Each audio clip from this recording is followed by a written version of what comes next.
La selección de Uruguay es una de las más respetadas de la historia del fútbol, un país de poco más de 3 millones de habitantes que logró conquistar 2 Copas del Mundo, formar generaciones inolvidables y competir de igual a igual contra las mayores potencias del planeta.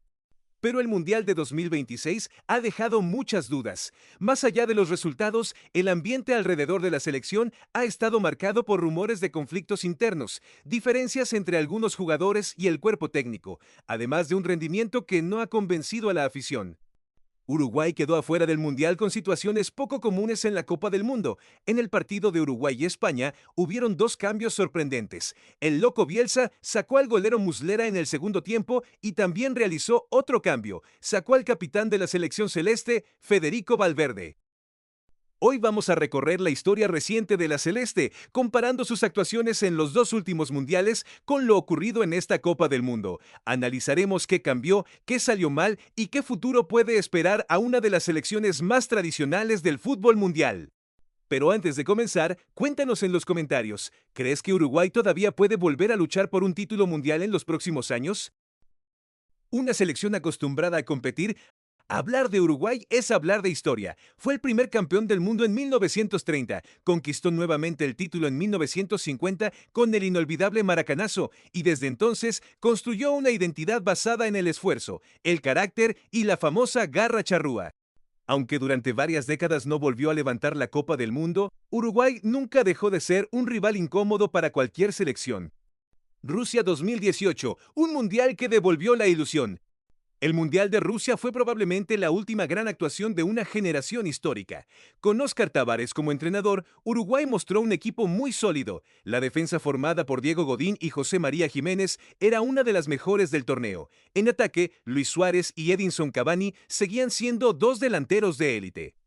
La fase de grupos fue impecable. 3 partidos, 3 victorias, ningún gol recibido. En los octavos de final apareció una de las mejores actuaciones de Cavani. Con 2 goles derrotó a Portugal de Cristiano Ronaldo y clasificó a Uruguay para los cuartos de final. Una alegría más al pueblo celeste. Sí, la verdad que es emocionante. No hay palabras para describir esto. Feliz. La gente como está y bueno, me imagino Uruguay. Nada, hay que seguir soñando. Sin embargo, la lesión de Cavani cambió completamente el panorama. Ante Francia, que terminaría siendo campeona del mundo, Uruguay luchó hasta el final, pero cayó eliminado. A pesar de la derrota, aquella selección dejó una imagen muy positiva, competitiva, ordenada, con personalidad. Muchos pensaban que esa generación todavía tenía una última oportunidad. Qatar 2022, el comienzo del cambio. 4 años después, el panorama era diferente. La generación de Suárez, Cavani y Godín estaba llegando al final de su ciclo. Al mismo tiempo aparecían nuevos nombres como Federico Valverde, Darwin Núñez, Ronald Araujo y otros jóvenes que representaban el futuro del fútbol uruguayo. Sin embargo, el equipo nunca encontró un equilibrio. Uruguay venció a Ghana, pero el triunfo no fue suficiente. La diferencia de goles favoreció a Corea del Sur y la Celeste quedó eliminada en la fase de grupos. La imagen de los jugadores protestando al árbitro tras el partido dio la vuelta al mundo. Fue un final muy amargo. Terminaba oficialmente una era y comenzaba otra llena de incertidumbre. Marcelo Bielsa y una nueva ilusión. Después de Qatar, llegó un cambio muy importante. Marcelo Bielsa asumió el mando de la selección. El entrenador argentino llegaba con fama de revolucionar equipos. Los primeros partidos fueron muy prometedores. Uruguay derrotó a Brasil, venció a Argentina en Buenos Aires, jugó algunos de los mejores encuentros de las eliminatorias sudamericanas. Muchos especialistas comenzaron a colocar a Uruguay entre los candidatos para el Mundial de 2026. La ilusión volvía a crecer. El Mundial 2026.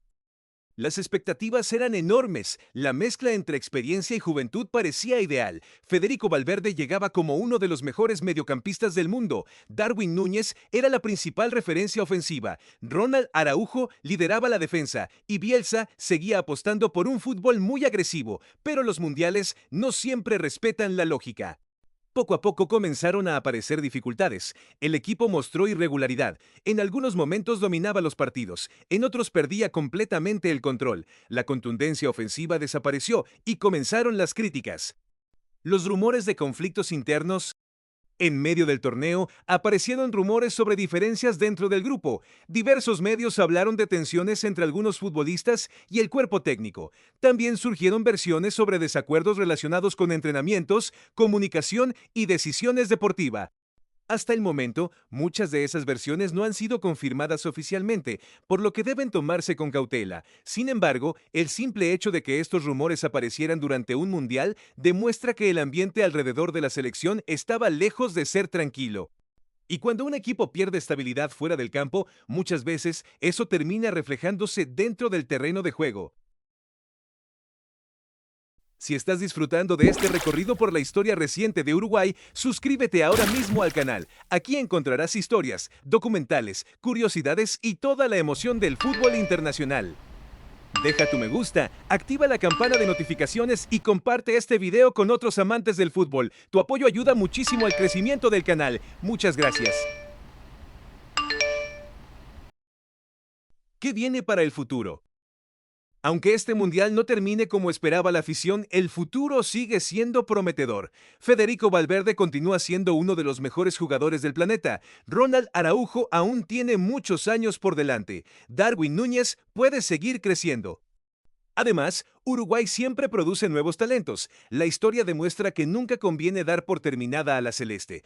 Cada generación parece encontrar la forma de volver a competir. Quizás este mundial sea simplemente una etapa más dentro de ese proceso. El Mundial de 2026 dejará muchas preguntas. ¿Se cumplieron realmente las expectativas? ¿Influyeron los rumores de conflictos internos? ¿Faltó experiencia? ¿O simplemente el nivel del torneo fue demasiado alto? Solo el tiempo dará esas respuestas. Lo cierto es que Uruguay seguirá siendo una selección respetada en cualquier parte del mundo, porque su historia no se construyó únicamente con victorias, también se construyó levantándose después de las derrotas, y quizás ese sea el verdadero espíritu de la garra charrúa.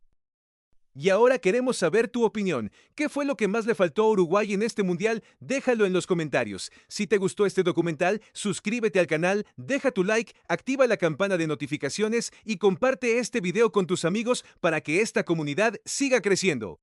Muchas gracias por acompañarnos. Nos vemos en el próximo video. Quiero decirles algo, una reflexión como mujer que dicen que no sabemos mucho de fútbol. A la FIFA no le interesa que Uruguay gane. No vendemos camisetas, no vendemos entradas. En un estadio de 80.000 éramos 46.000 personas. Nos tenían que dejar afuera. La única forma de dejar a Uruguay afuera era con árbitros que nunca estuvieron de nuestro lado, no nos cobraban los penales que correspondía, cobraban penales en contra. La única vez que el VAR llama a un penal y no le cobran es a Uruguay. La única forma de dejarnos afuera era esto. ¿Por qué? Porque económicamente no nos servimos. Somos un país chico, sudamericano, 3 millones de habitantes. Besos para todos. Uruguay nomás.